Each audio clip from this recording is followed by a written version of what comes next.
Hello and welcome. This is NTA Tuesday Live. I am Jummai Yasuf. Now, more than 300,000 temporarily displaced people have been registered as IDPs in 30 location sites following relocations from flood-affected areas in the Maiduguri Metropolitan Council, Jere and Konduga local government areas as of 15th September. According to the Emergency Operations Center of the Borno State Government, this follows the flash flood that occurred on the 9th of September when the Alo Dam collapsed, wreaking havoc across the Metropolitan and Jere. Access remains restricted with key infrastructure such as Gwengi and Lagos Street bridges in Maiduguri collapsing or partially collapsing. The Muna camp, which is housing approximately 57,000 people, of whom 6,000 are new arrivals, remains cut off from the main city, markets and other services by floodwaters. Other communities also remain isolated, and government authorities have relocated residents in high-risk areas to multiple relocation sites. The State Emergency Management Agency, SEMA, is helping to set up and manage temporary camps in Maiduguri while conducting search and rescue operations. While the Nigerian military has activated 22 disaster response units in Borno and across the northeastern Nigeria to help reach inaccessible areas and undertake search and rescue for people trapped by the flooding. These disasters are on the rise, with more states at risk, especially in the northeastern states of Nigeria and few of others across the country, like Bayelsa, Lokoja, Delta, and I can go on. And tonight on Tuesday Live, we shall be discussing with those who should know. But first, let's get to see this report put together by our correspondent, Musa Baba Aliu. The breach of the Alau Dam in Maiduguri, Borno State brought about anguish, sorrow and uncertainty to the residents of the state. Floodwaters have taken over their houses, leaving them with no option but to move to safer ground. Some of them, mostly the elderly, women and children, were evacuated. Aisha Aliyu, a victim, says she found herself in a difficult situation. It's very terrible, very terrible. I never pray for even my enemy to experience such a thing. For you to leave your home without any single thing, just with your own personal clothes, is not something to pray for anymore in your life. More than 400,000 people who were displaced are being sheltered in night camps in Maiduguri. An air survey carried out by the United Nations World Food Programme showed that food, shelter and clean water are the immediate needs of the people. You know, the flood has affected them. They can't have access to their banks even. So what we decided to do is to give 10,000 naira to each of the heads of household, both male and female heads household. This is what we are doing. Then subsequently we'll distribute food and non-food items to all of them. So far so good. We have mobilized cooks and they have started cooking food in this camp. The WFP established kitchen in 3 camps, providing meals to the displaced persons. The Food and Agriculture Organization of the United Nations said floods in the northeastern states of Adamawa, Borno and Yobe states have compounded the food security challenges in the northeast. United Nations organizations therefore appeal for more funding to support the ongoing humanitarian response, early recovery, including food and non-food items. Musa Baba Aliyu. Thank you so much, Musa Baba Aliu, for that background. And at a point in time in this conversation, we'll be opening the phone lines for our viewers to contribute to the conversation. And please remember, get straight to the point and tone down the TV of any device, the audio of any device you're using, so that we can be able to get your contributions. Well, let's get to meet our guest. Right here in the studio, seated beside me, is Dr. Kana Abubakar Ahmed. He's a geologist and the general manager of the Nasarawa State Water Board. You're welcome to Tuesday Live. He's a regular here also. And I also have in the studio Engineer Roslyn Ada-Change. She's the former Managing Director, Lower Benue River Basin Development Authority, and 2 times governorship aspirant in Benue State. Thank you so much for coming. Thank you so much for having me here. And from our Enugu Network Center, we have Honorable Commissioner of Environment, Anambra State, Mr. Felix Odimegu. Thank you so much for joining us. Welcome, viewers. From our Maiduguri studio, we have Air Commodore Kennedy Matalua, Director Search and Rescue, National Emergency Management Agency, NEMA. He is joining us from our Maiduguri Network Center. You're welcome to Tuesday Live. Thank you for inviting me. I'm going to start with you in Maiduguri, Air Commodore Kennedy. Can you please give us an overview of the flood situation in Maiduguri and what actually is going on now?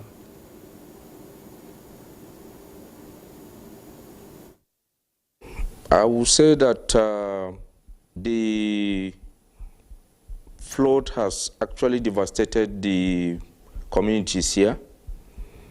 Yes, the last few days, virtually some part of Maiduguri was submerged, but I will say that the water has receded now, except in areas around the College of Agric and 505, then around the custom housing at Muna. So those are the areas that we still have water, but other areas the water have subsided, and some of the communities are beginning to go back to their houses to start clearing the debris. We are now going back home, you say, but right now, what are the needs of the people? Because from reports reaching us, we hear that some people have not been reached. They have had to reach areas in Maiduguri. Is that true?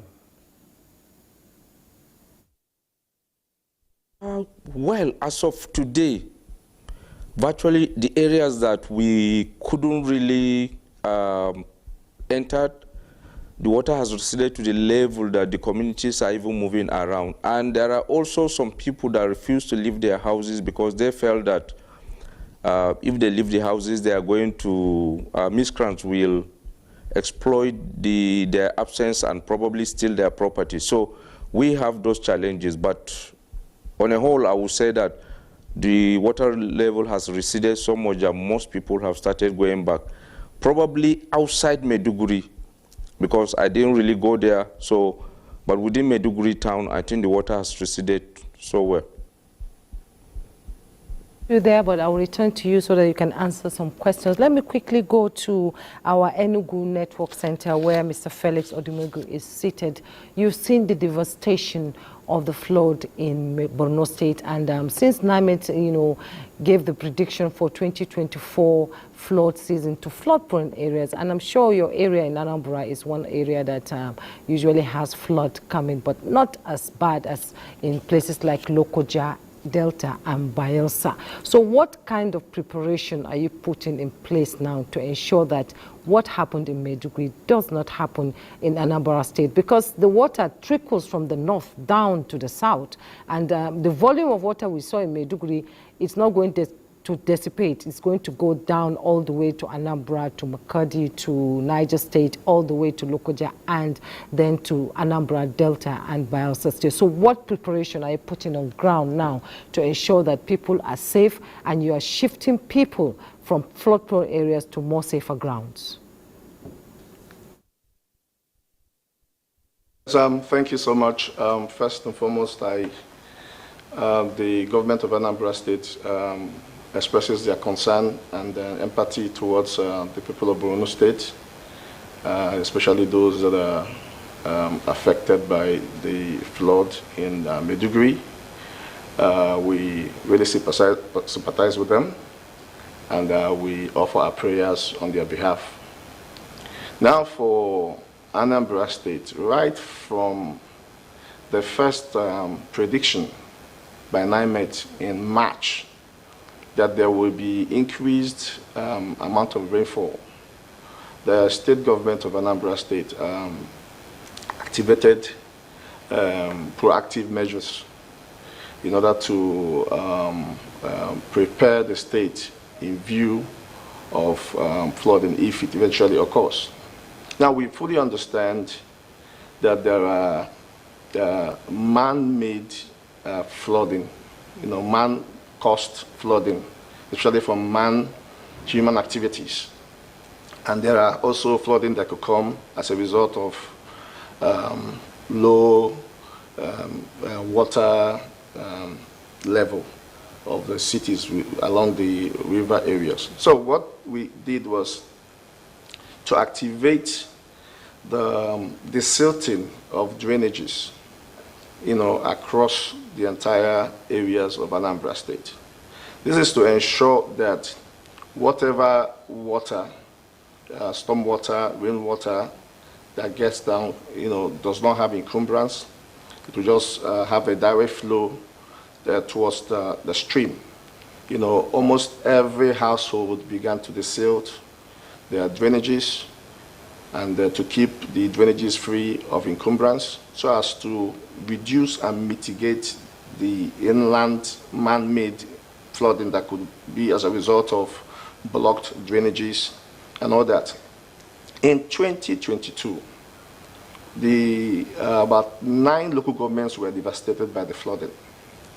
So the state proactively now decided that this type of impact should no longer happen. We should not be caught unawares. So what do? The governor now had a town hall meeting with the people where he lamented that some structures were obstructing the waterways, and then asked the people by themselves what should be done. I think I remember that one person said if they find his own structure or property obstructing the waterway, they should pull it down. So the governor had the political will to now embark on removing every obstacle on the waterways so that the flood water and the rainwater would have an easy flow towards the final discharge point. So that done, the state was ready. Okay? So when NIMET now predicted again that there was going to be this intense flooding along the river areas, we set up our mechanism. Of course, we had a structure that we set up in 2022 to mitigate against the flooding that happened in 2022. So all we needed to do was activate that structure again. But first and foremost, we looked at the gaps that we had, some of the things that we didn't do well. So we looked at them, we tried to close up these gaps so that we will have reduced or minimal fatalities if the flood eventually occurs. So the governor already had that structure headed by the deputy governor of the state. And the structure had Ministry of Environment as a member, Ministry of Health, Ministry of Information, Ministry of Education, SEMA, and then the local government authorities, headed by the local government chairman with the local government emergency management committee. So these committees now set in motion the activities that would help to prepare early warning signals to be sent out to all the flood-prone areas, and then to prepare also the IDP camps for eventual movement of people that are displaced. So that structure is still in place. We are meeting every time. Almost every now and then when the national flood warning signal is sent from the Federal Ministry of Environment, I make sure as a Commissioner for Environment to disseminate that information across all the structures that are responsible for activation. So we are following the patterns. We are looking at the way the flood is moving, and we are very ready to activate movement of people as long as we've seen that the time is right for us to move the people to the IDP camps. Most of the RD camps are already ready. We've started clearing some of the ones that are not ready, clearing the bushes, cleaning up the convenience places, and making sure that those areas are kept in good habitable, condition. What we try to provide is basic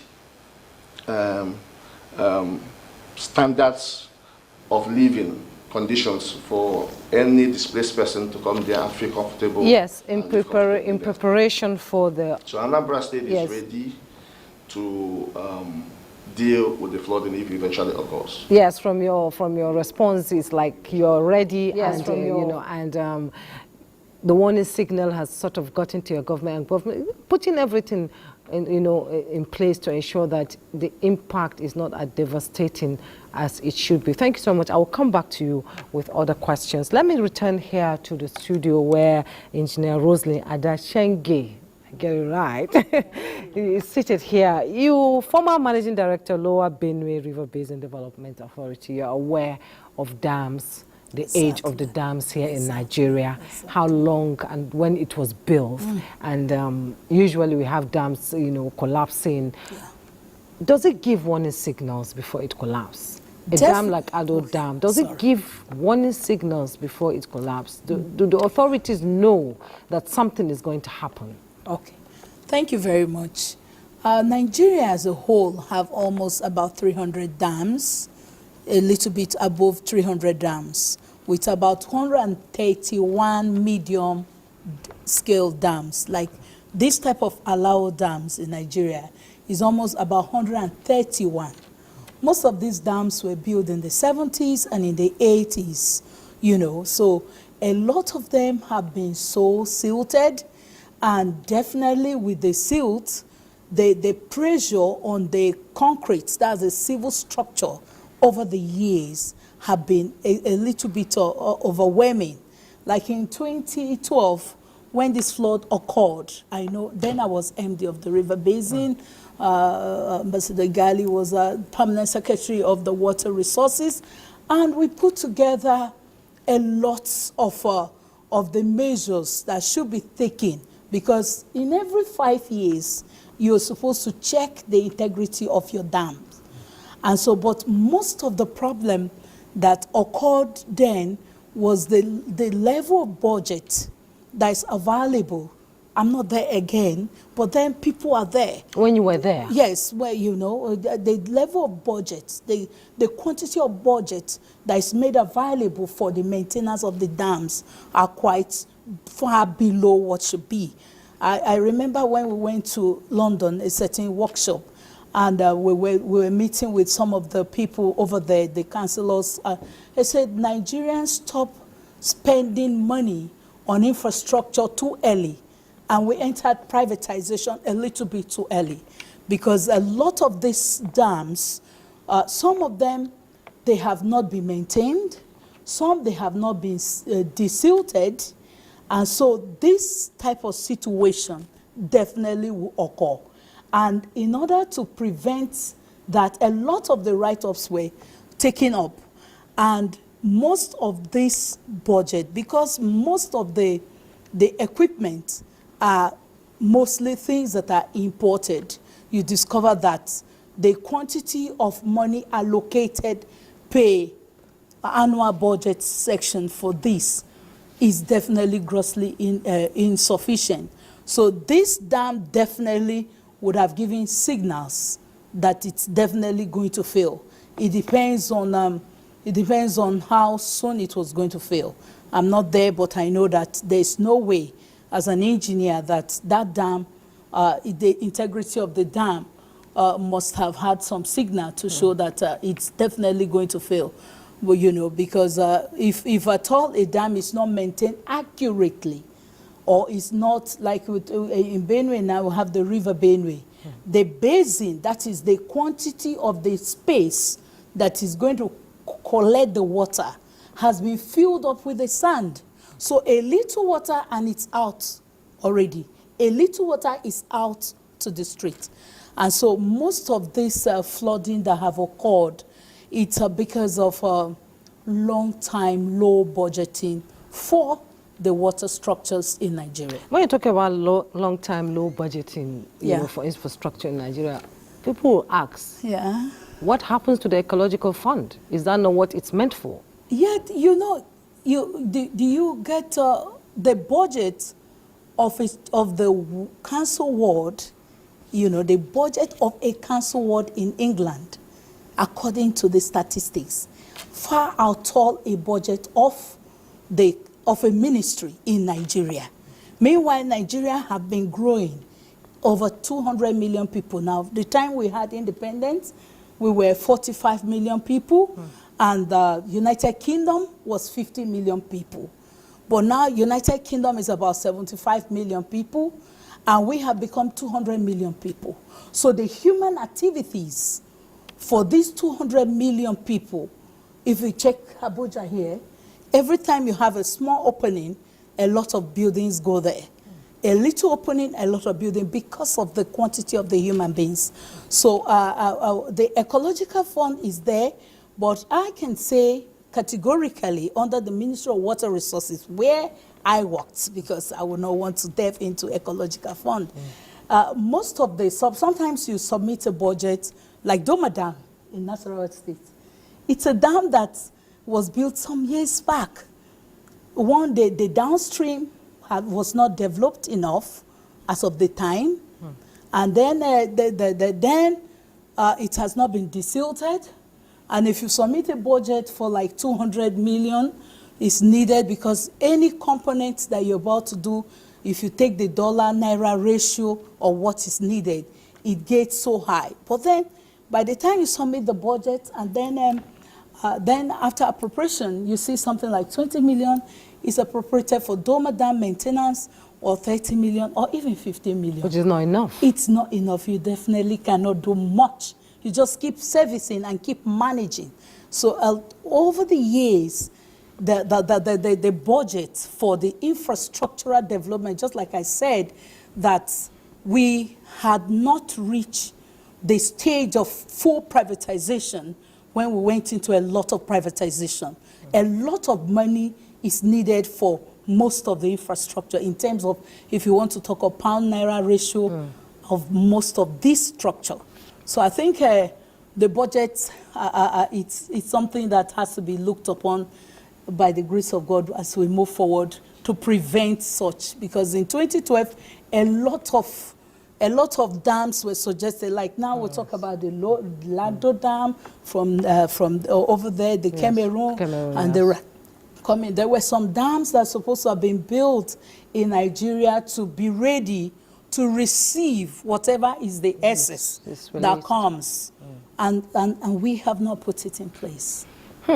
Well, you know, these are lessons that we're learning from, a takeaway from what is happening now. And I'm sure the government is looking into how to ensure that funds get into this, the rehabilitation of these dams. Let's bring in Dr. Kana Abubakar Ahmed. He's a geologist and a general manager at Nasarawa State Water Resources. Are we managing these dams enough?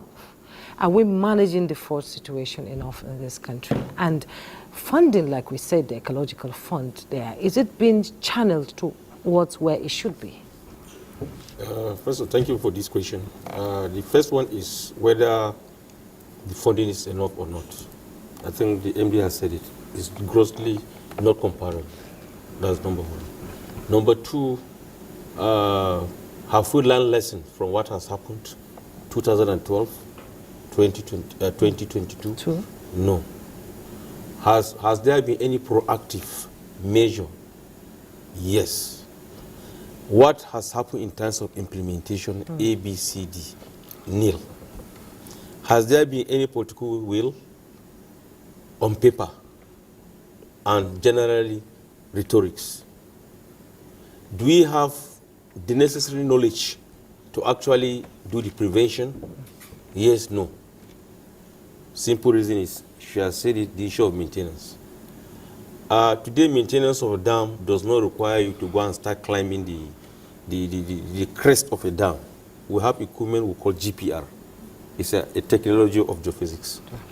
We have experts in that area in this country in such a way that it's not only for dams, for mega structure generally. Okay.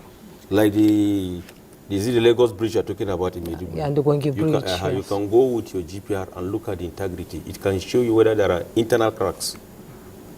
Just like you do geophysics for groundwater development, you pass your electricity down, it gives you necessary information. You can go and use your GPR. How many GPRs do you have in Nigeria? How many professionals do you have? Even the people managing the water sector in Nigeria, are they aware of that? I can give you a typical example. My duty as a general manager of water corporation is not just to go out and buy treatment chemicals, and that is what the highest level of government is aware. Process for the consumables, general witness, including lubricants, is more than that. Water sector is integrated approach, multidisciplinary. In a dam, let's take the case of the Alo Dam we're talking about. This dam, from the information available, just to corroborate, were constructed around 1974. Why were they constructed? They were constructed as a result of response of the drought of 1973. That was alongside with the Doma Dam and the Baccalaureate Dam. Now, these dams were constructed, it took a gestation period of a certain number of years. What is even a dam in the first place? A dam is creating an embankment. To create a dam sheet, that's the word. The word came from Amsterdam, to stop it from moving. So now a surface water is moving, that's a river is moving. You are supposed to take the cognizance of the hydrology. You are supposed to be taking the rise and fall of the water on daily basis. In each dam, you are supposed to have hydrologists. Whether we are producing water for consumption, you must be taking data on daily basis. That is number one. You are supposed to have piezometers in each of the area. Last week, I was in this program from Davos. Yes. And I happened to be on Wednesday the following day. I was in the rain alpine flood mitigation protection zone, which controls about 4 countries, not even states. Water comes from Switzerland, it goes to Austria, it now goes to the Constance basin. From there, it drains into Germany. And then do you know where it drains? It drains to Netherlands. That is already sitting 6 meters below sea level. But all this water finally emptied that place. If Nigeria is in that condition, with the Niger basin we're having from 8 country footage out of this place, and that means we will have all died. The simple reason that technology, science and technology, you need to put all these logos. And now the case of Maiduguri, specifically like the Alo Dam, since it was constructed, has there been all those measurements to see the level of siltation? Just like I talked about the Doma Dam. What is the level of the storage now as it is? When last have we carried out bathymetry studies? Even when you are ND, I think Doma Dam, there was never even a bathymetry study. Bathymetry studies is, yes, you construct it on day one, like this cup. This is the total storage. After some time, sand is passing there, and then other materials and topography from it comes there, it will start building up, to eventually up to this. So even for water production, you will not even have enough to even treat. Now, it means if now with the issue of the climate change now, information available from the data generated by some of our colleagues in the academia in Maiduguri, in the University of Maiduguri, to be precise, Professor Ibrahim Godi, has done a lot of work within the last 8 years. We were here in Abuja, critical stakeholder, once Engineer Suleiman Adam was the Honorable Minister of Water Resources. It has shown that in Maiduguri, that you are aware that water level has declined over the years. To put you today that water level has started increasing within the 5-7 years. And the experts in Maiduguri have advised government accordingly. That's number one. Number two, Maiduguri, which you are aware, that area you have very short period of rain, and usually the intensity is lower. It has shown within the last 5 years that there has been increase on rainfall. Now, number three, Maiduguri as a case study, the nature of the geology. If you are going to Maiduguri, over the years, Maiduguri is the town of mosquitoes. Yes. Because of stagnation of water. What is causing the stagnation of water is different from Makodi. That place is sedimentary, you have clay. So like a barrier. So once you have little rain, that is not even much, it will stagnate. There are people that, within the rainy season of Maiduguri, they park their cars almost 50 to 100 meters away from their house. For the rainy season period, they will be trekking. Now, with the little increase on rainfall, what do you think will happen? And now, with the overflow of the siltation of the Alo Dam. Now, that's another. What is the preventive measures? We are supposed to have sensors in our dams. Sensors are supposed to be there. As soon as the water raises up to a certain level, it raises an alarm. We are in the smart age now. Do you have all this in place? Is the technology in place? What is the reason? Now, it still goes back to the issue of budgetary allocation. Budgetary allocation. And now, water sector. In Nigeria, we are always reactive. Reactive, reactive, reactive. It's not like the health sector. Supposing now it is like the health sector, there's a little alarm to government, they will have taken proactive. But this is an eye-opener to the highest level of government. And now, to be able to, it's a time now to start encouraging our professionals. We have all the professionals. The solution is all here. We have the experts in each of these catchments. But do we have enough experts? The experts are there, well trained, but in most cases, cases, the high level of government, sorry to say this, I'm part of government, we have executive arrogance. This is the major problem we're having. I'm managing a water corporation, sometimes inaccessibility, and then sometimes even coming to tell them it's of misplacing of priority. These are issues. But today, what happened, you have seen the high level of government, all the kind of people trooping to Maiduguri. Yes. Now, is it Maiduguri the only problem in Nigeria today? The big one is going to come. It's coming. The Lagdo Dam have just released they are going to start releasing water, about 100,000. I've just read it from the release. And a lot of water will have the recent time that will eventually come to Lokoja. The same thing for the Niger Basin. And mind you, most of the flood in Lokoja, even from the background report, not that most of this water comes from outside, it comes from within the country. Even the river basin you manage, which was obtained the hydrological area 4. Most contribution to hydrological area 4, especially to Makari, come from Nasarawa. From Nasarawa, it comes from Plateau. Plateau also is experiencing high water. And the water from Plateau comes to Nasarawa. Now, some of the water comes from hydrological area 5, hydrological area 3, which is Adamawa side. That's Adamawa. It still comes back to this place. So a lot of contributions are coming, generally. To trickle down to the basin. Now, what have we done as a lesson from 2012 and 2013 to be able to mitigate this? Even the western littoral is another issue. That's the Lagos, Ogun area, which you have the basement complex. You have high rainfall. The rocks there are hard rocks that water does not infiltrate down. You always have runoff. Now you are having the ocean surge. You can see more like a battle. This one coming this way, coming out this way. What have we done? All the reports of different experts within the period under review have we started implementing. In the implementation, clearly A, B, C, D, there are ones that are supposed to be handled by the local government. And the issue of ecological fire talking about. How is even ecological fund being dispensed in this country? It's sorry to say this, it's almost in secrecy. And just like they release the FAC now, they release the VAT, there are monies that comes to up to local government, they call it ecological fund to local government, it comes to the state. And then there is one in the pool within the presidency. So what we have expected by now, we should have taken a very long marathon. Is the implementation of ALO is not a one-day issue. Maiduguri is almost a flat place, and I've mentioned the issue of the geology. Now you have excess water. What you have to do now is that you have to, all the multidisciplinary people in the water ministry, the environment, Ministry of Land, the development control, urban development you have to do, and then do more like what we call translocation.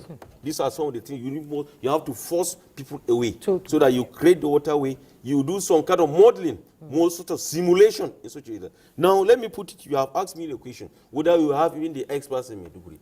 Now, who are the people managing the dam? I would expect that the dam is managed by the State Water Corporation, my colleague in Maiduguri. Now, do they have modern staff with modern gadgets? How motivated are they? Most dams are staying far away. This data I've mentioned to you, you are supposed to be monitoring throughout the day. And then now you are supposed to be giving that information. So now, what we need to do in such areas now, within the from the day of the flood up to now, if you can ask now, what has been the discharge rate on hourly basis? We are supposed to have all those data.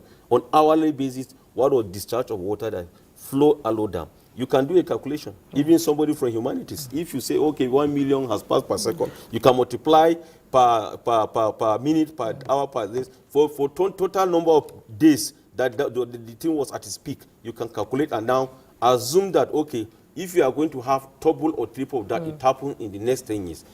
What kind of drainage can we do vertically, horizontally, and that can be able to accommodate. So what you're basically saying is, you know, people living along the flood-prone areas Yes. should brace Certainly. for more. Certainly. Because according to NIMET, they're saying that there might be a second wave of the flood around Maiduguri.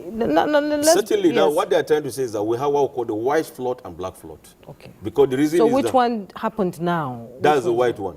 Okay. The black one is there are maybe some of the drainage system there. You know, we didn't discuss the issue of the drainage. Yeah. So the most water that comes to Maiduguri comes under hydrological area 8, and the hydrological area 8 feeder comes from Plateau escarpment. Just like we said, Nasarawa gets water from Plateau. It comes southwards. Those that flow northwards flow up to Tiga Dam. They follow the Gamadu River Basin, Jigawa, Yobe. Yes. If you observe, the governor of Jigawa has always been, we've been meeting this program. Yes. He has been very proactive.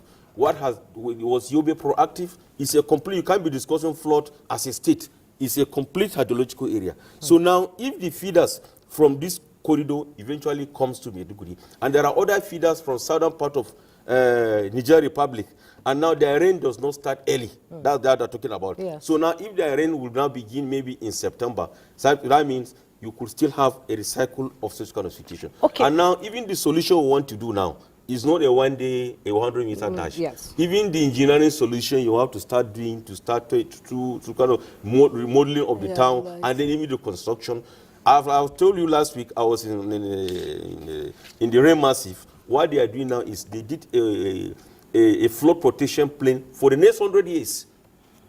Being funded, each country is going to pay more than 100 million euro between the two countries. A collaboration and what between you've the two done is countries. that you have the normal drain system where the water is flowing. What they've calculated is that if water is 10 times that water, now they created new canals without water now in anticipation, both left and right. In between, they should put in riparian trees in such a way that if it happens, the worst case scenario, those places can be able to accumulate. Now the question is issue of the man-made use. In Nigeria, by the time you do such construction, somebody will now have a very easy refuse dump to come and start. These are issues. That is the problem we face, So we still go back to education. Yes. So it's multidisciplinary approach. It shouldn't be a one man or one ministry issue. Like the commissioner from Enugu State, if you observe most of his presentation, he never mentioned the issue of the river basin, the Anambra, the Imo Anambra River Basin. I'm sure that was his opening. You know, So, you get to talk about that. Now let's quickly go to Maiduguri, where Air Commando Kennedy Matalu is seated. You know, you've listened to the contributions from our guests here in the studio and the commissioner in Anambra. Engineer Dr. Kana is saying that places like Maiduguri should brace for more. We've had the white flood, and then we have the black one coming. How is the level of sensitization? Like you said, that people are returning to their homes to clean up and, you know, get back in. How is the level of sensitization to tell these people that you should expect more coming? You should brace for more. And what are the health challenges, you know, right now in Maiduguri, and how is it being tackled by NEMA?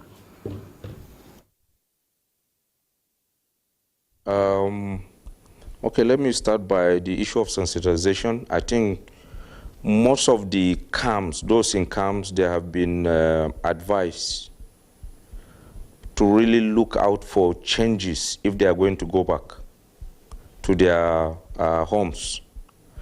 Yes, from the weather forecast, we know that like this week we are supposed to have a lot of rain. It rained yesterday heavy. It was heavily, in fact, in Maiduguri. And we expect that probably this night there may be rain. So the water receding, yes, but there's likely going to be such. And I know most of them are already aware of it. So most of them that go back, well, some of them actually sleep on the roofs. I think, let me just say that one because I have seen that one myself. Because they are trying to avoid, you know, flood coming to meet them in their houses. Now, on the issue of health, really people are traumatized, let me put it that way, because there are a lot of psychological issues. Some people left their houses with just what they are wearing on their bodies. And actually, they are really, really traumatized. Then we are actually anticipating the case of malaria to be on the increase. Yes, a place has been provided for them a shelter has been provided, but you know, you can't be able to say you take care of somebody 100% in an emergency. Large number of people came out. You can't really have enough mosquito net to distribute to prevent them from, you know, getting bitten by mosquitoes. Then also we are looking at, well, NEMA, we provided water purifiers to make sure that we give them clean water so that we can prevent waterborne diseases. I know a lot of people actually come from their houses to take the water, while tanks too comes to where we, you know, purify the water to take the water so that they can distribute them in the camps. So there are some few things that NEMA has done to actually help in terms of the health part. And we've also brought in our own mobile clinic to actually help those in camps too. And there are a lot of clinics too that have been established by the state government. So all of them are working together. The World Health Organization is also, they have their staff here in Maiduguri. And I know we're working together. There was even a case that was brought today that one young man, probably they were suspecting monkeypox. We immediately dispatched the staff of World Health Organization as well as some of the doctors from the local government. They went and assessed the young man and realized that it's scabies.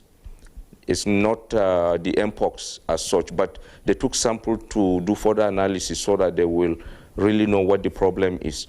So NEMA has been doing very well in terms of health, but in terms of sensitization, I think more has to be done, especially probably jingles need to be done on radio so that people will be sensitized that going back to your houses is not Uhuru as the case may be. You can go back there and flood can come in anytime, especially around the College of Agric and 505 site. That place is really, really prone to flood. Place is really, you know, prone to flood, even when, you know, the rains are not as much as now. And let's talk about the level of sanitation, actually, because we saw a lot of dead animals, dead people in the waters, you know, flowing. And with cholera outbreak across the country, what are you doing to prevent that? Yeah, I think that's the reason why we have to bring our water purifiers to make sure that at least they have clean water for drinking and probably for having their bed. We calculated that an average adult will require about 60 liters of water a day. So based on that calculation, we realized that we could be able to provide enough water at least that they can manage. Probably the washing and other things, they can still use the normal water, but in terms of drinking and cooking, we are trying to provide clean water. And the government of Borno State too is making effort to provide clean water. So we are actually looking at the issue of the water, but the issue of the sanitation, really there are a lot of debris. I think the most of the drainage, we just have to be clean. We have a lot of trash that we see in the water. We hope that probably we've learned a lesson with time. We have to be cleaning our drainages and really keeping our garbage where it's supposed to be. Yeah, we'll get back to you. Let's pause you there for a moment. Let's return to Mr. Felix Odumegu in Anambra State. Dr. Kana is saying that while you were responding to my question earlier, that you've not talked about the Anambra Dam, No, Imo River Basin, and yes, it's also an old dam. You know, and how has it been kept? How has it been, you know, controlled? How has the flood, you know, situation been controlled coming from that dam? Because will the dam be able to hold the water that is going to trickle down to Anambra State? And what is this level of synergy between the SEMA in Anambra State and NEMA?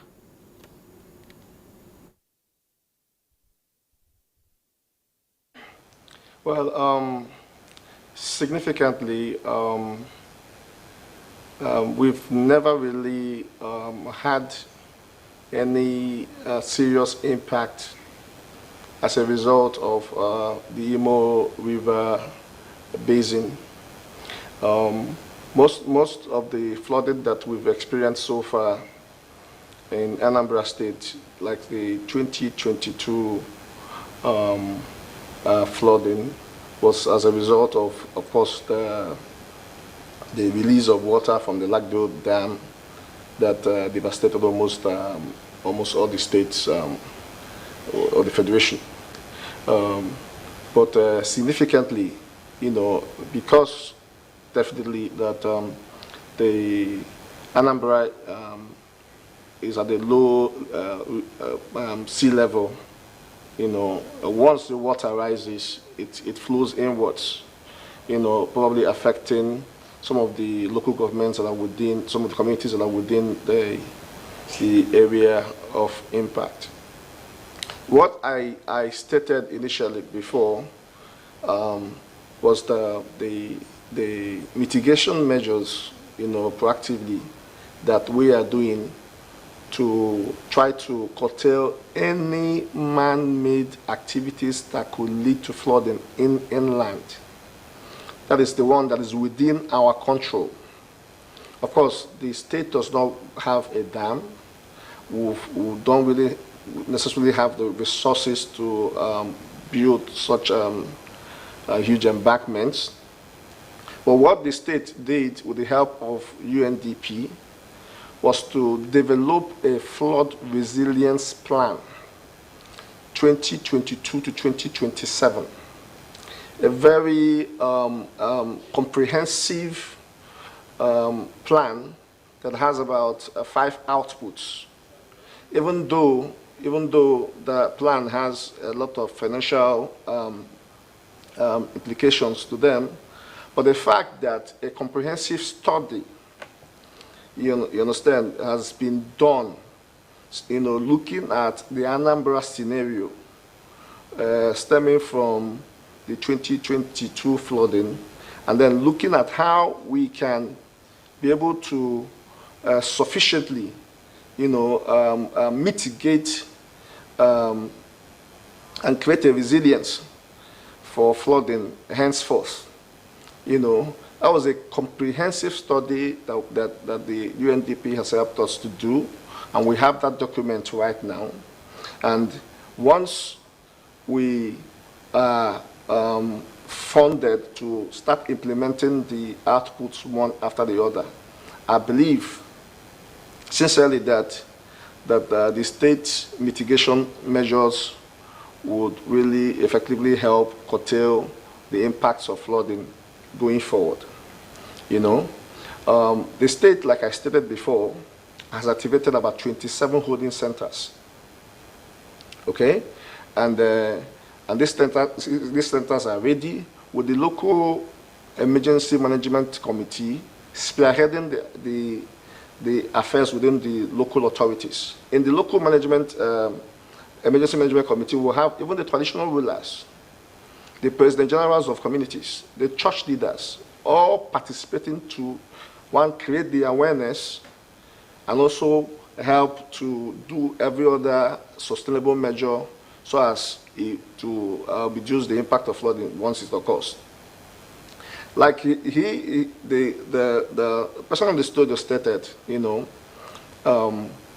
we have always in this country learned not how to prioritize the major things that we're supposed to be doing. We had flooding in 2012, and from that flooding, we'll have learned our lesson.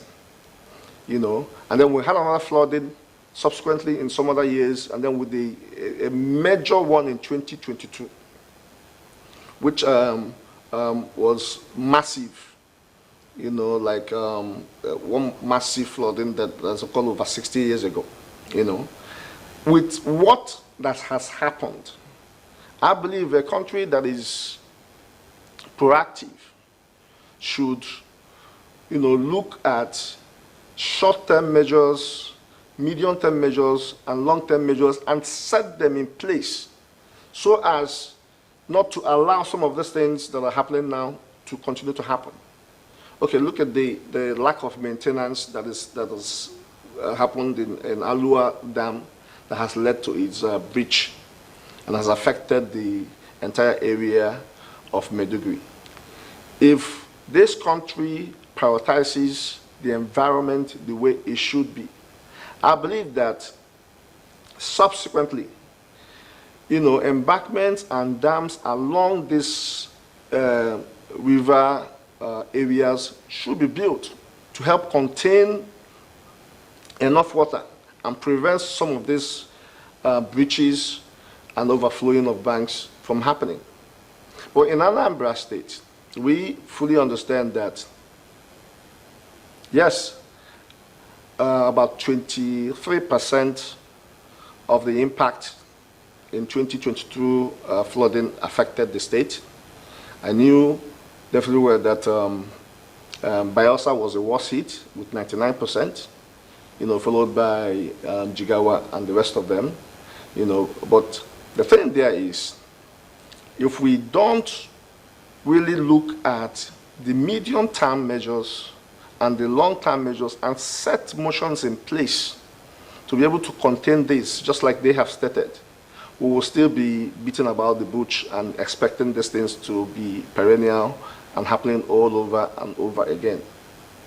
But for our state, because of the peculiarities that are happening now, and with the fact that we may not really have the resources to look at this major containment, we'll always try to deal with the ones that we can deal with, which are the ones that I have actually mentioned, like making sure that the high density of rainfall that falls within are allowed to flow freely into the river and not stagnate and cause havoc. Okay?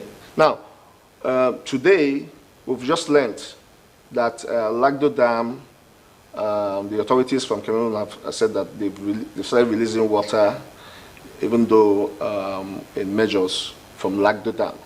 So it is expected that there will be an increase of flow along the river downstream. Okay, even though the National Hydrological Agency has actually said that there's no cause for alarm, that the release of water will be measured. But this has continued to happen every time. Any time that Cameroon raises alarm, Nigeria is in trouble. But should Nigeria always be in this kind of situation? We should really prioritize our needs, especially where it has to do with the environment. The environment needs serious funding. The environment needs serious attention. And this is what the Nigerian government should really look at. A flood response team was set up as a result of the last flooding. And I believe that they've submitted a white paper to the authorities. But I don't know what has happened to the white paper or to the draft that they were able to come up with. And now this is happening again. We should really take some of these things seriously in this country and help to plan ahead to mitigate. Yes, we'll be talking about the short, medium, and long-term measures to this flood situation in Nigeria. But first, we have reports that will push this conversation. Our first report is coming from Yola, Adamawa State.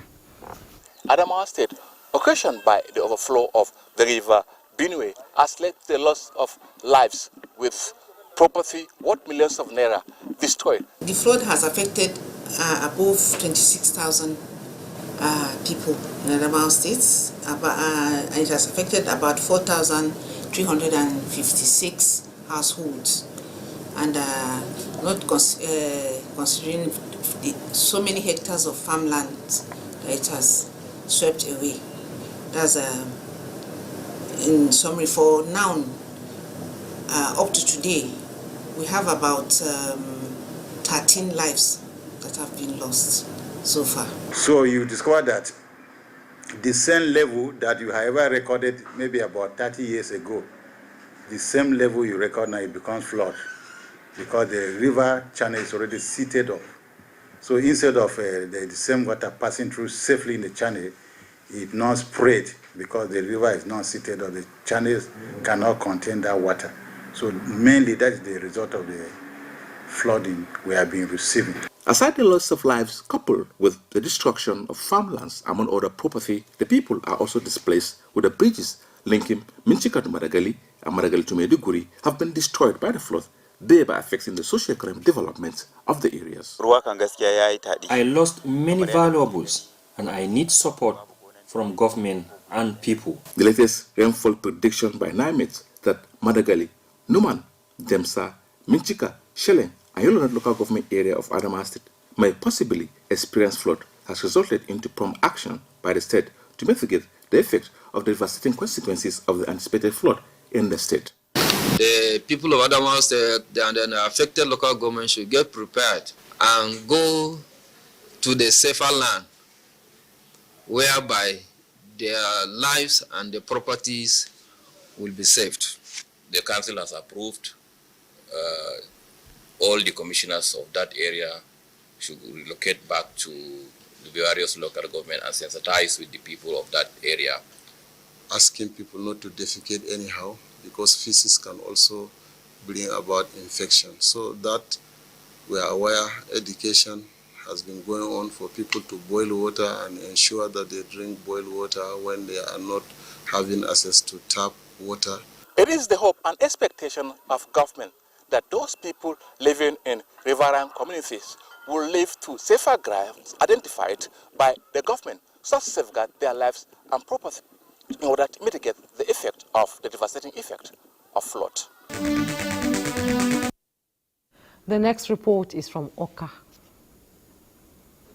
Show that since fortnight, the water levels of the River Niger has been on the rise following upstream activities from Cameroon and other neighboring countries. This development, coupled with the warnings by the state government, appears to be forcing farmers to harvest their farm produce without any delay, as Obakoba Market in Obaru local government area is serving as a melting pot where buyers and sellers meet. I want to believe that this sensitization is key, is important. When they come with the idea of dam, they will know how best that one can help. Where to keep the dam, for the dam to actually save us from flooding. Because the truth of the matter is that these places that are prone to flooding are prone to flooding.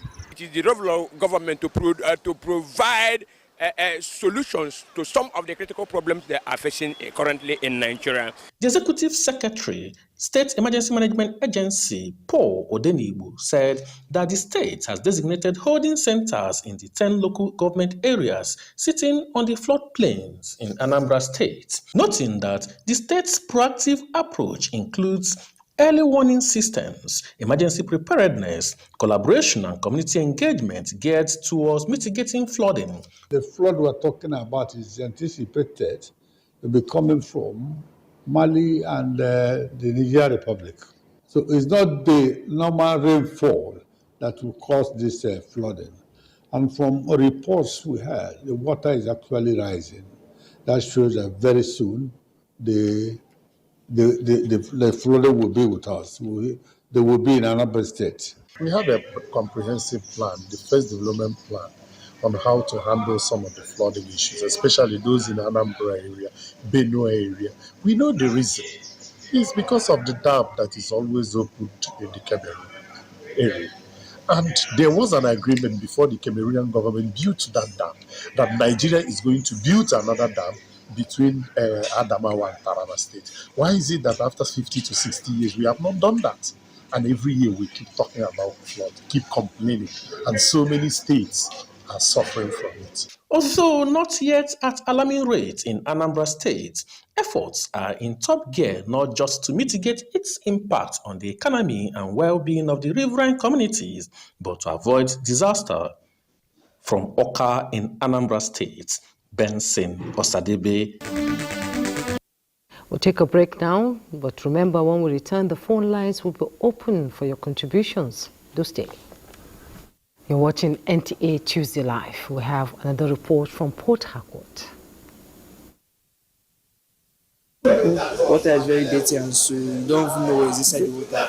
And it has caused some kind of leg rashes and some kind of diseases that you actually need to go to the pharmacy to cure. The rain will fall and the gutter will be filled up. Flood will be there. You need to remove your socks and shoes to go to the road. So government, please come and help us. We need the help. Aside the incidents of flash floods recorded in parts of Port Harcourt metropolis and environs each time it rains, Rivers State is also listed among states that are likely to be impacted according to the high-risk flood forecast. With past experiences since 2012, which put communities residing along Orashi River at high risk, an atmosphere of uncertainty is already enveloping the area, with cause for proactive measures to be put in place. The flood is horrible. Children going to school, either back then or they went through the flood. Flood, I don't even know what is inside. The disease, the sicknesses, everything.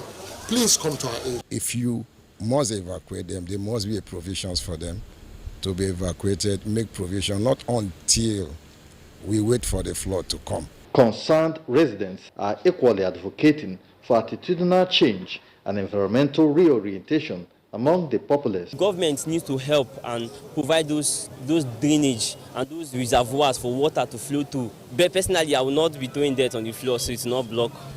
Normally, if I eat something, I put it in my pocket or find the nearest bin. So I think that is what I can do to help.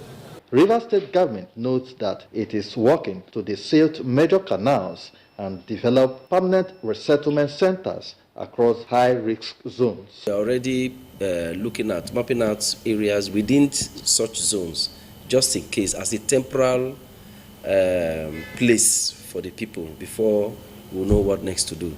But at the long run, the state is looking at providing permanent shelters. We encourage our people to, continue clearing their drains, ensuring that the drains are clean, and allow the water to flow. Key to observers is the need to ensure effective communication and information sharing on necessary actions to mitigate the impact. In Port Harcourt, Kingsley Amajiri. Let's take a listen to the report from Lagos State.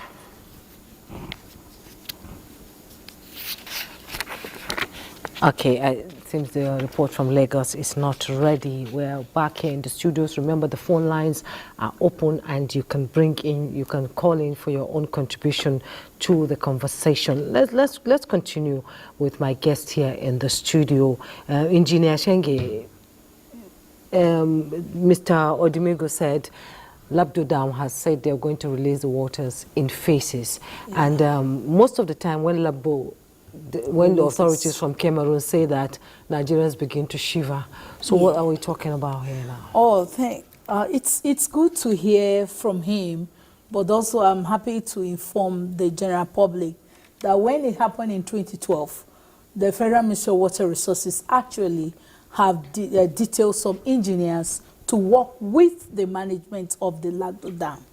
So Nigerian engineers are currently working there. And that's why they can tell you that, no, it's not going to be that devastating because our engineers are there. Definitely, it's better for the water to be released in specific measure than to allow the dam to collapse. But then I want to assure the Nigerian people that Nigerian engineers from the Federal Ministry of Water Resources, from what I heard, have been there and they're working with them to make sure that the effects that comes to this country doesn't come like it used to be. So that's one information I want to put right out there. And then definitely, just like that's well settled. So it is easier for the management of the dams to release water in the quantity that will not be that harmful than to allow the dam to break. So of course, the Lagdo Dam will definitely release water, but then it's going to be in a barges. Is there an agreement, between our governments on the amount of water to be released? Yes. The Federal Ministry of Water Resources sends engineers there, reliably, that I know. and they're working with them over there to make sure that each time there's a release, we are comfortable with the quantity that is going to be released according to time. Okay. But that will not also say that it will definitely not affect, it will not turn into flooding, because just like we all say about the silting, if the quantity of sand in the water pathway is beyond what it should carry, definitely it's going to be a problem. So I think I want to make sure, because like now I sympathize with the people of Maiduguri a lot, and I appreciate the fact that our president was there himself. Yes. You know, it's actually a great one. The vice president is his hometown. He went there. That is understandable. But for the president as well to go there, that tells us the will. Immediately he came back to the country. That is wonderful. So we look at, we have to quickly run to the people that have not been affected, so that we don't have this type of thing across the whole country, or else there's going to be a major humanitarian crisis in Nigeria. You know, like we're talking about Anambra and Lagos and the rest. The highest place that the water discharges into the ocean in this country is Bayelsa.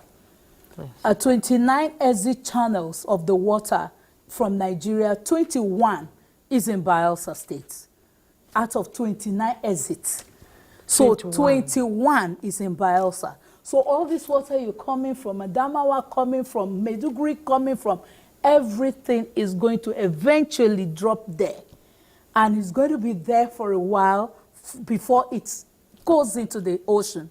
So this area, immediate action can be taken to make sure that before it occurs there. Benue, my state, I can't forget my state, our people were quite devastated in 2012. Yeah. So I know that it's something they should start doing. You see, the state governments, the federal government could purchase high-power pumps, high-powered pump, high-capacity pump. These pumps have the capacity, if you install, immediately there's such a damage, you will be able to install it temporarily there to channel the water to an existing river path, because mostly dams are not are away from some of this part.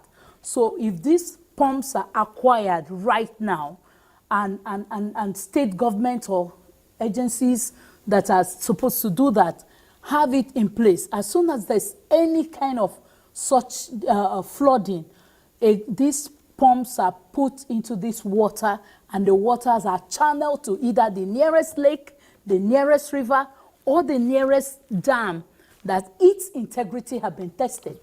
Because if you did not test the integrity of a dam and you channel water into it again, you now bust that dam.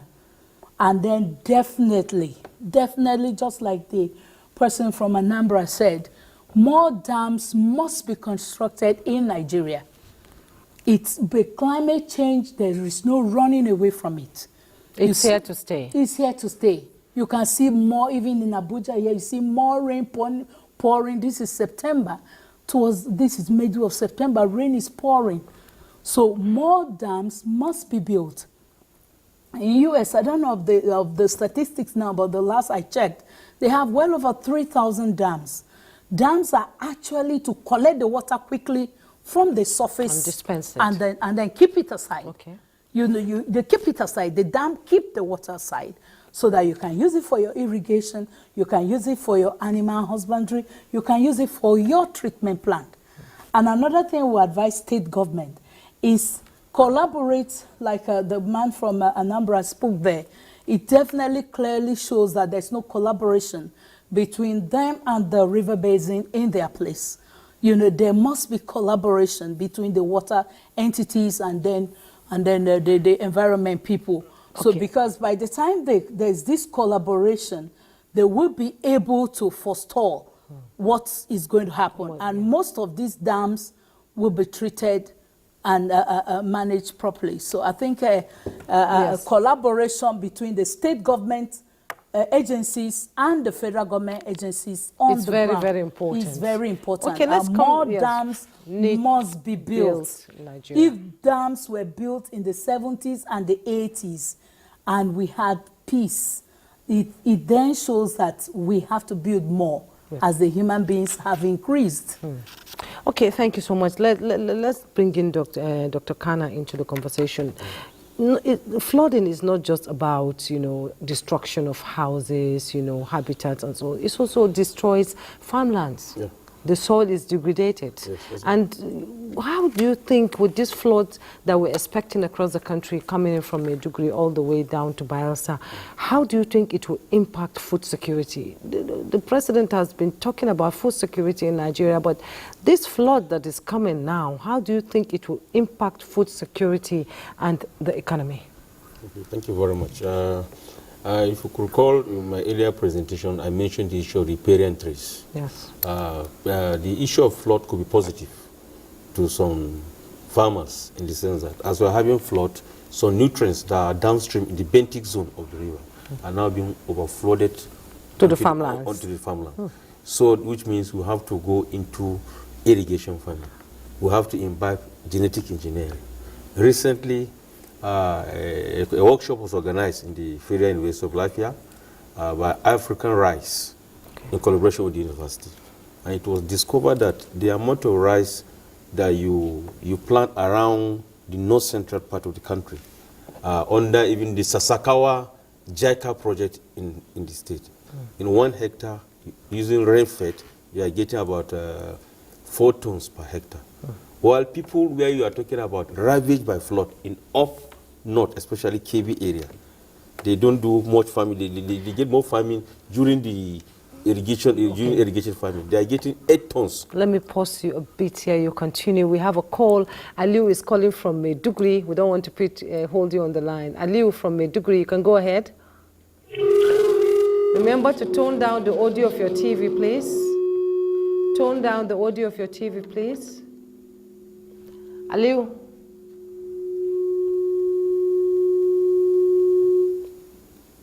Is he there?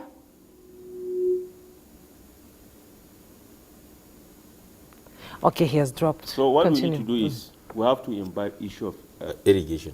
I've told you a case study now in terms of rice. Yes. People farming where they are ravaged with flood, mainly by November, December, their output is giving them about 8 tons. This is there, you can go through the African rice. It gives 8 tons per hectare, while area that is using rain-fed are getting 4.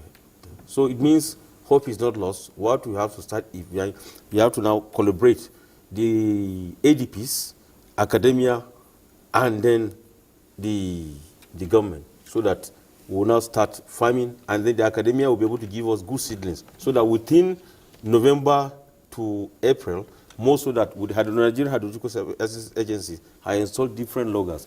And we have warnings within a river bank. You have logger A, staff gauges, staff gauge 1, 2, 3. So from November, you can farm closer to the river, and you get good yield. Now you do the second one, so that within 1 month, 2 months, you have done your harvest. But the third one, you have to go further to the last logger, so that you are tantamount to having rain.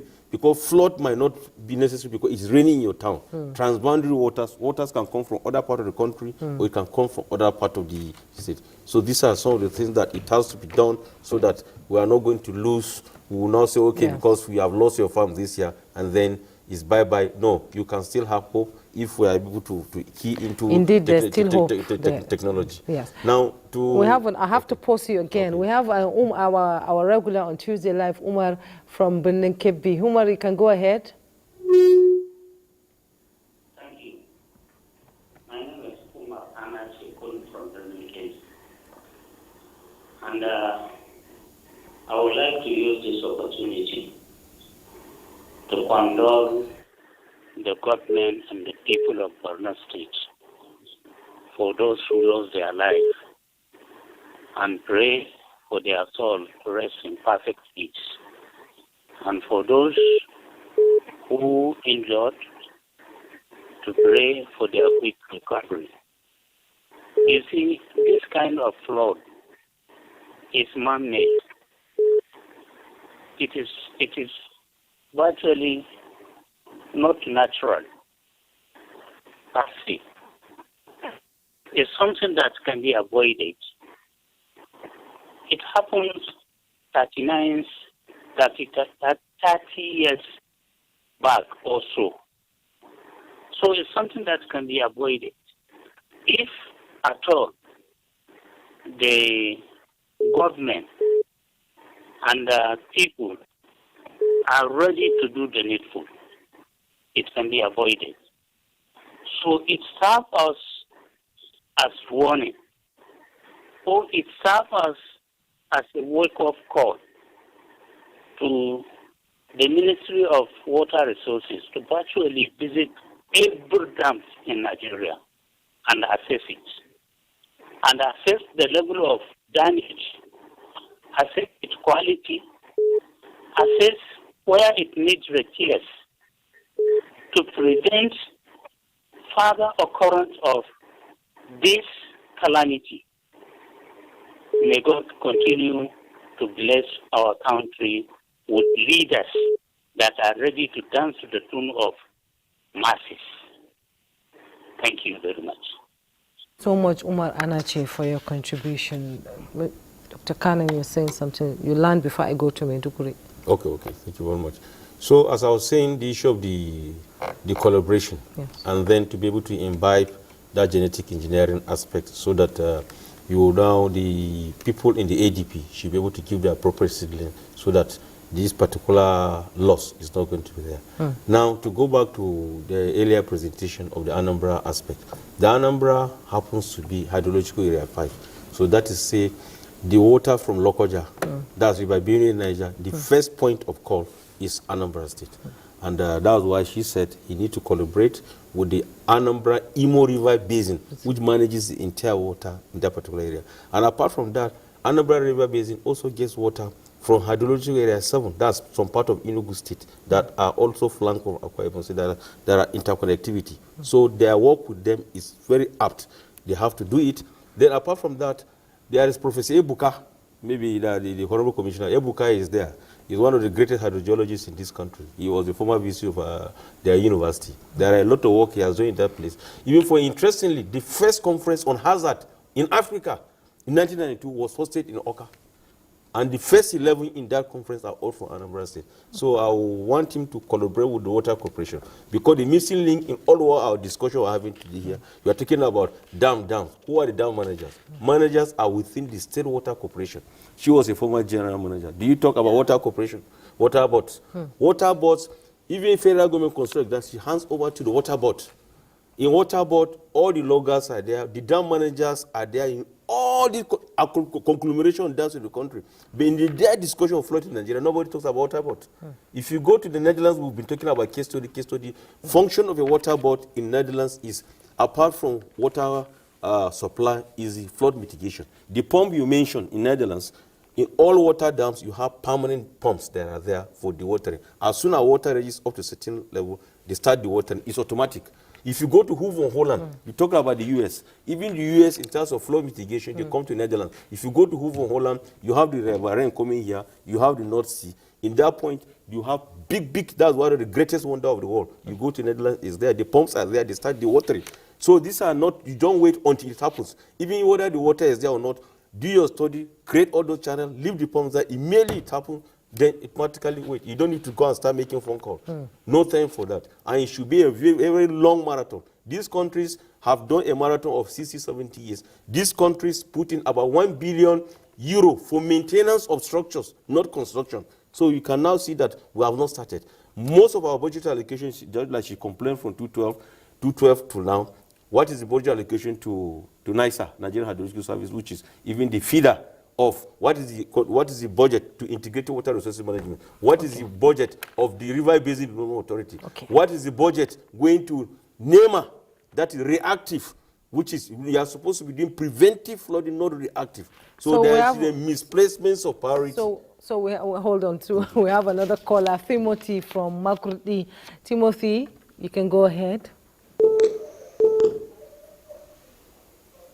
Hello, Timothy. Please tone down the audio of your TV so that we can be audible. I think all of you. Okay. Go ahead. Yeah.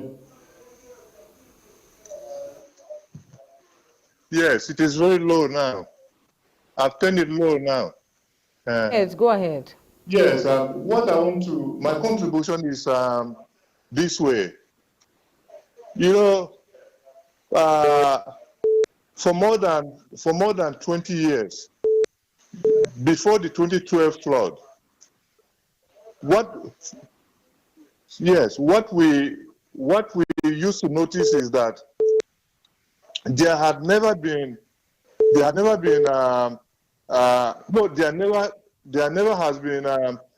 flooding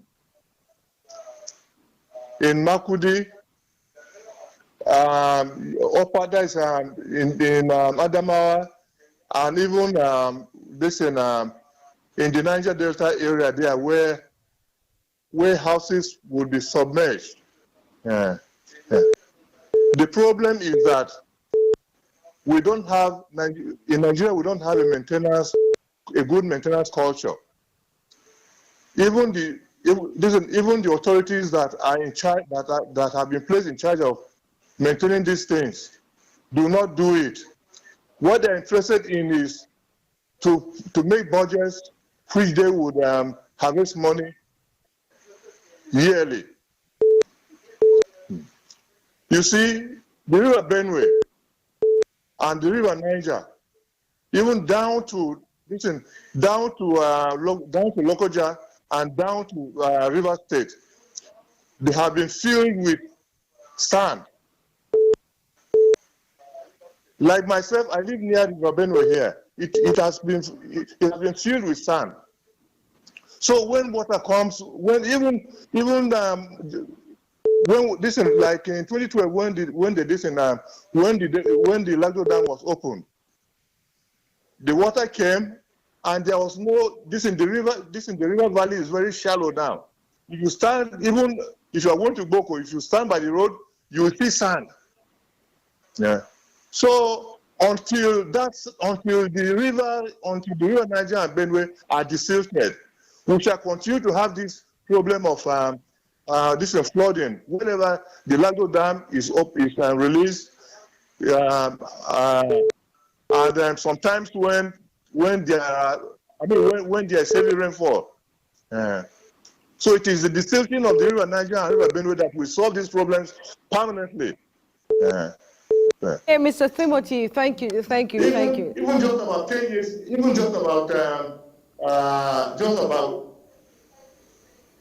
Mr. Timothy, thank you so much for your contribution.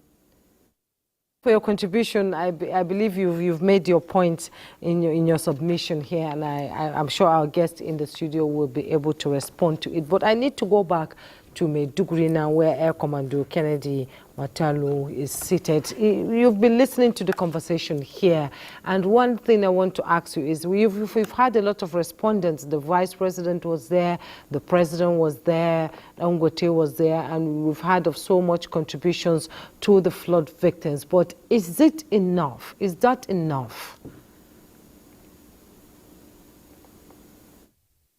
Well, I can say that contribution on what I've seen, really, yes, in terms of probably food that they will give them, it may be enough. But you see, the extent of damage has not yet been assessed until when the water recedes completely, before they can now carry out an analysis and know the extent of damage. There are roads that have been washed away. A lot of houses have been washed away. So we can't really say that the money is enough, but after the water has receded completely, I think they have set up already a flood assessment committee. The government of Borno State have already set up that. They are going to assess the entire damage, then they will come up with their report. So as of that time, I'm sure we will see the gaps in terms of the contribution that has been made and probably what is required to really carry out the entire maintenance as well as rehabilitation of the areas affected. Boa Road, they said the road on Boa Road to Dalwa has sort of caved in too. And what is the response of people in Maiduguri to those who have been affected by the flood? The most well-to-do people in Maiduguri actually have taken the responsibility of helping the communities, especially in terms of meals. They bring food to camps to come and distribute, water to camps to come and distribute. So the community generally are helping each other to make sure that everyone survives. But as I said earlier, I know that the final assessment is what is going to determine a lot of what really will happen in Borno State, because we are yet to really know the extent of the damage which this water has caused. I'm still going to stay with you. In your own opinion, like Engineer Chenge said, climate change is here to stay. It is not going anywhere. So what is NEMA doing in the short, medium, and long-term measures to sort of curtail this kind of situations? Well, I would say NEMA works with NIMET and NISA. Usually NIMET are the first to come up with their forecast, annual forecast, then NISA will come up with their annual flood outlooks. From there, NEMA takes it up and downscale it to states. Then states are expected to downscale it to local government. I think the commissioner from Anambra has already talked on that. They've downscaled it into local government.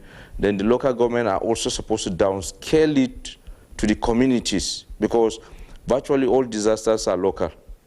They affect certain key areas, so they are supposed to downscale it to the communities and also sensitize them on the need for them to prepare to move to highlands in case they start seeing water reaching certain levels. So NEMA has done so much in trying to sensitize people as regards the 2024 annual flood outlook. And we've gone around virtually all states to sensitize them. We expected that by now the local government are aware of what is going on.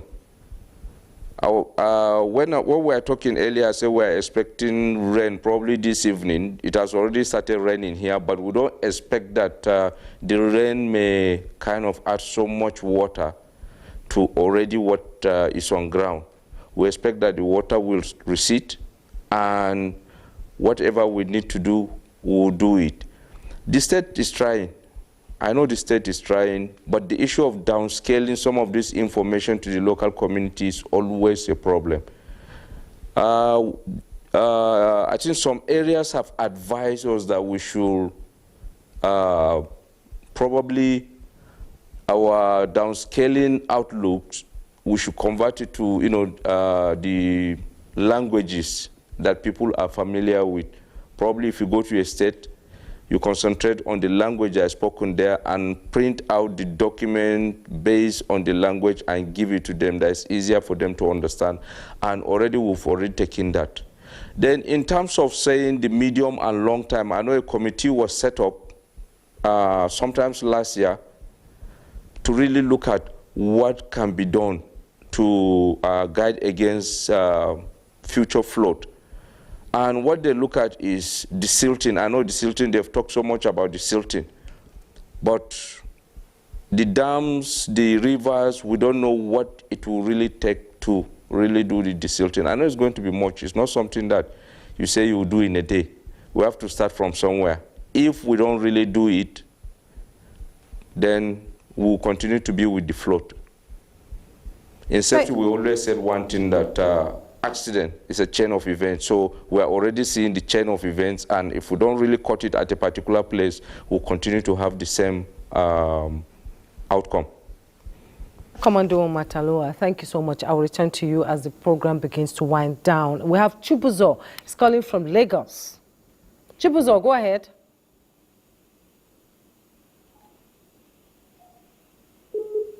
Hello? Go ahead. Hello? Go ahead, Chibuzo. I can hear you. Good evening, ma'am. Good evening. Hello, are you hearing me? I can hear you. Go ahead. I can hear you. Can I hear you? Go ahead. You can't hear me. Go ahead. Just speak. Okay, there is something that happened to the area of water. I'm telling us there. Go on. I can hear you.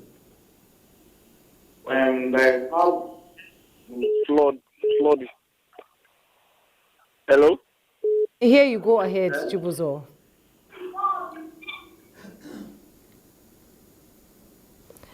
Okay, Chibuzo is gone. No.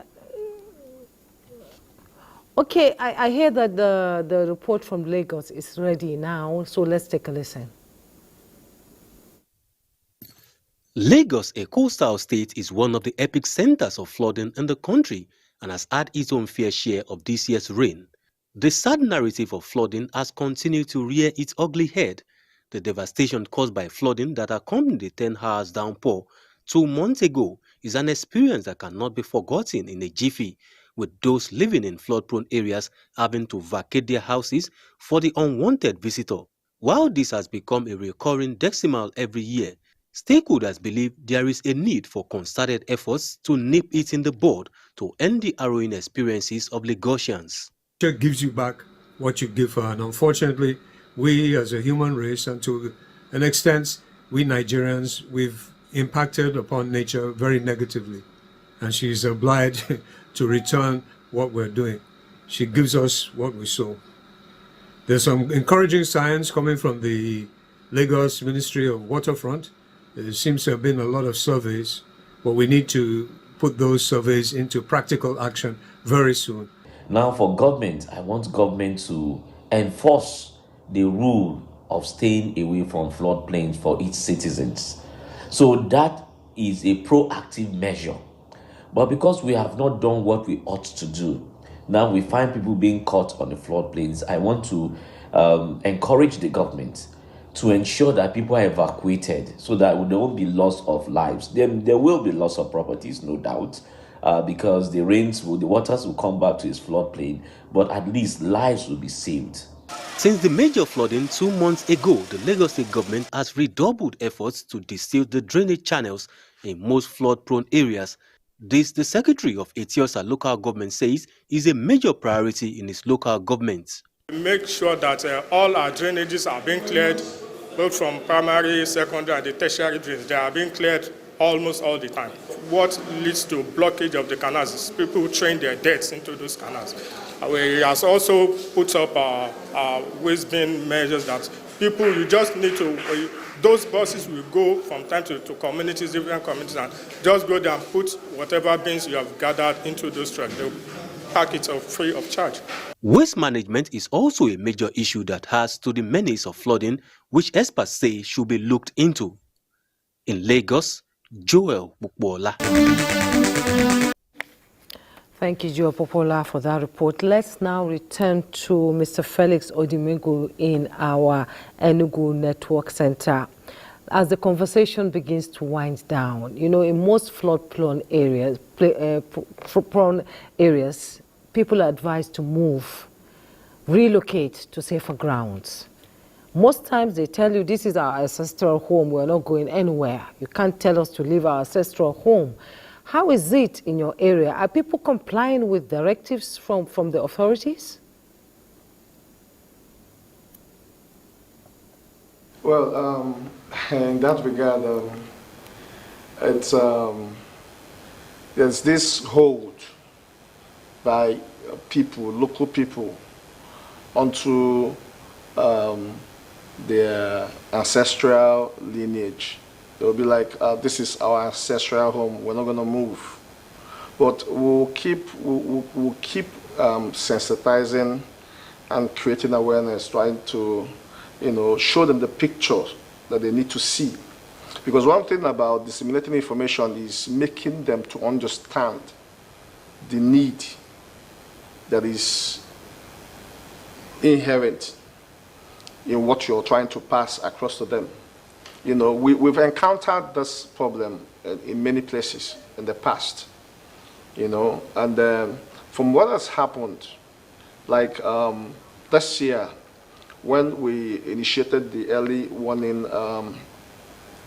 signals, many of the farmers, started harvesting their crops early enough.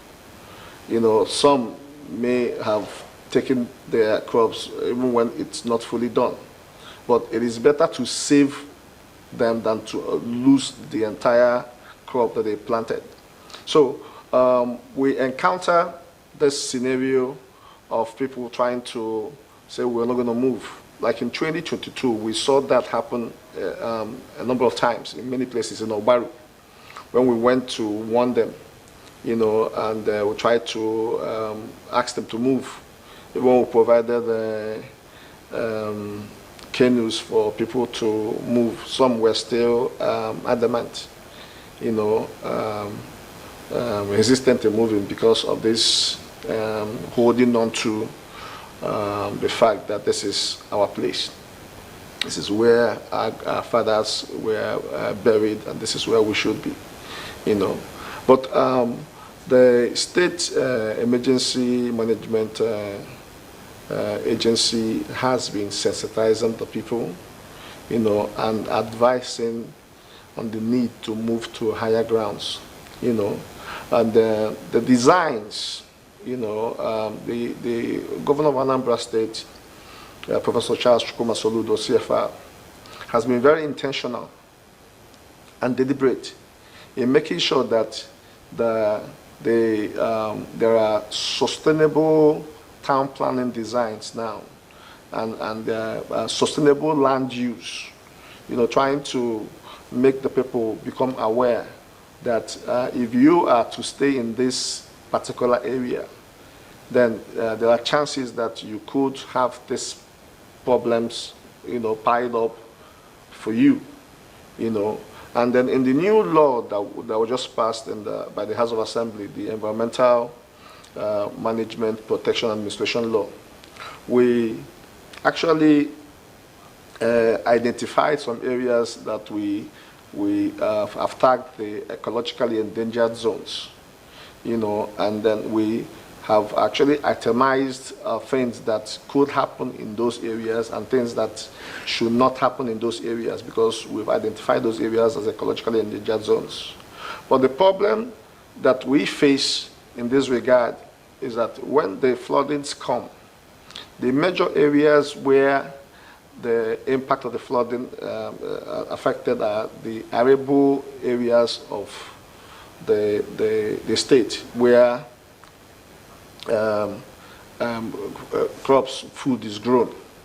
In Obaru, Anambra East and West, where you now have large rice farms and all that, But this is a problem that we face, all the time. But we'll keep advising, we'll keep sensitizing the people on the need to move. And in 2022, we had some fatalities.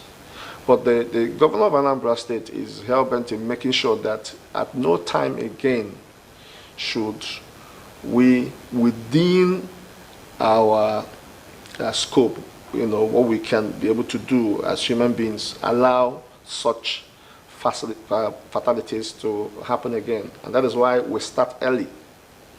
We started early.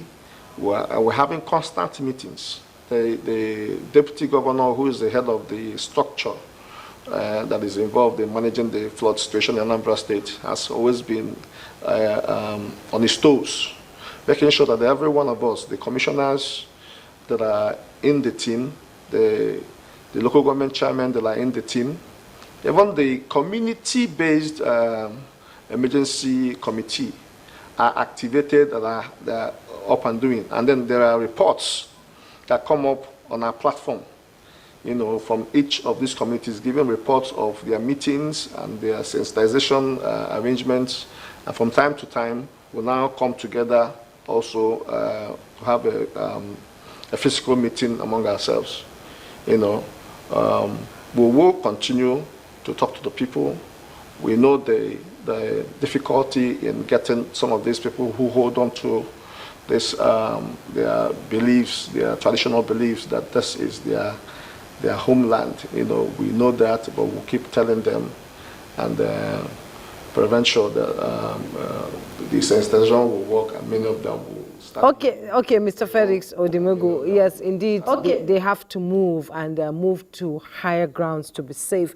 Now, let's talk about the issues of proactiveness rather than reactionary, which most people say is a Nigerian thing. How do we begin to, face the reality that we need to be proactive on issues like this, because it's not going away, it's going to stay. Yeah. Thank you very much. In terms of preventive, I call it planned preventive maintenance. It has to be planned and it must be preventive. In this era, there are a lot of technology. You know, flooding is not peculiar to Nigeria. Yes. They have it all over the world as well. But there are different technologies and different funding systems that have been put in place. Like like in England, there is this drainage that they are doing right now, that they're taking the water all the way into the sea and below the sea level. The wastages are taken by drainage into the sea onto the beneath the sea level. So it's that kind of funding. The way they came about it is called the Guaranteed Insured Fund, where the private sector, some Nigerians are blessed with huge resources. Some private sector will come together with the government and put aside a huge amount of money for such huge drainages. And these drainages, the government will give them a guarantee that this fund that they have been used, those that will be paying for it with time over the years, 50 years, 70 years, they will recover their money. But the federal government may not have such a large amount of money to keep. But then if they bring the private sector and the federal government have a guarantee for their fund, and then it's insured, such large kind of drainages could be created so that it forestals future. And then when the person from Benue was talking, we call it the dredging of the river Benue. The river Benue and the river Niger, it's called the dredging. We have spoken about it here. The rivers, both the river Kaduna as well, these rivers must be dredged. Okay. If the funds are not available, with a private insured guaranteed fund that are all over the system that put in place across different parts of the globe, we will be able to take care of that bill in case the funding from the federal government is short. And then I saw in the Lagos report the quantity of waste. A lot of the times, the waste that block the pathway is the cause of most of, even the internal drainages with a little water. But now we have this technology called the waste to energy. We have in Nigeria deficiency in electricity supply. There is a technology that is available. I think some of us know a lot about it, where you convert the waste and produce electricity. Yes. So the kind of waste I see in Lagos there and some other major towns like Kano and some big towns in this country, and you could actually turn the waste from being a waste to the electricity that we need. So different short and long-term system measures. And then these pumps. And then we're talking of moving people from their ancestral area. The government must always have a human face. If government have a human face, as a woman, I feel their pain. When you want to move somebody, say, oh, you just have to move or you're going to die. Yes, it looks good to speak to them like that. But where are they going to? There should be an alternative. There should be an alternative. It might not be as bogus, as good as what they have. But then government must make provision for something that looks like a little bit comfortable for them to be like, okay, you have this type of house. Unfortunately, the regulatory agency did not stop you from building it, because that's what the regulatory agency is supposed to do before you put the place there. If the regulatory agency did not stop you when you were building on that floodplain, now the government have seen this house is on the floodplain, but then the regulatory agency failed at the point of your building to stop you from building. Okay. Now you want to go to the other side. Then government should provide something a little, not up to this, but then they can be able to move. There should be a human face. A human face to it. Dr. Kana. Yes, to further to her, continue from where she stopped. I think the issue of the relocation, that's relocating people, it has happened in this country in 1968. When the Nigerian government moved in terms of energy needs from coal to hydropower, we did the construction in Kanji. Okay. People were moved to call what they call today New Busa, which is properly known. That's how New Busa came, because they were downstream, and then if you see a situation like this that is happening in Maiduguri, so people were forced to move upstream, so that in an event where the thing collapses, then you will not be override. That's why you have New Busa, you have what we call the Wara. I think last week the Minister of State spoke about that. Yes, He's from that particular area. So now to move the way forward now is issue of studies now, because all this funding that has been gotten now in Maiduguri is going to go into humanitarian quick wins now, quick wins, but which will still come back again. Now what we need to do is start in all encompassing. We need to do redesign of the morphology of our rivers. When we redesign the morphology, we're now going to detail studies town by town. That is, even just like you want to build a house, you have to do the geotechnical studies, then before the drawing. Even drawings today, there are the electrical component, and then so many aspects. People do that. So, but now we must have to do that. So that, like Maiduguri, for instance, we need to get the entire topo map of Maiduguri as a town, as an urban town now, trying to look at it using all the locations, areas where they have to go, area where you have the technology that you have to do underground draining, you have to do, so that you can see if the water comes down, where will it finally empty to? Then you will now say clearly, certainly most of these things, even an area of extreme weather, maybe in future, Maiduguri might eventually have about 1,500 millimeter of rainfall. If it happens, what do you do? Do you run away? So you have to create, most of these things should be done. And now, we have to, the issue of the Adano's report of last year, Professor Adano's report of the water administration of the flood of last year. Now, all those things are there. There are areas where some physical structures are supposed to be constructed. So the implementation of that is up. It has to start implementation immediately. Those that state governments supposed to do, like I'm from Nasarawa now, we have about 4 major catchments within Nasarawa. The River Deb catchment, the River Mada catchment, which you are aware, and then the one you managed, that's Doma River, and the rest. So all the structures are supposed to be constructed. We as a state should do. Those from Plateau should do their own. Then those on the major one, transboundary within states, that's where federal government can come. Those ones that are like the Danzaki Dam, that's supposed to come up downstream of the Lagos Dam. Those are mega ones that will require international funding. If it means we have to do that, so that you can be able to absorb most of these waters, and these waters eventually will be used again for irrigation purpose at the point of need. And the issue of creation of the retention basin, where I've said in this program, a lot of that. Go to Sokoto area, you have more than enough land. Go to Katsina, more than enough land. Indeed, so, this will be a continuing conversation as as the flood season unfolds. Let's quickly go to Maiduguri. In 1 minute, Air Commodore Kennedy Mataluwa, in 1 minute, tell us the way forward and how will Maiduguri be maybe in the next 1 week? What are we going to see in 1 minute, please?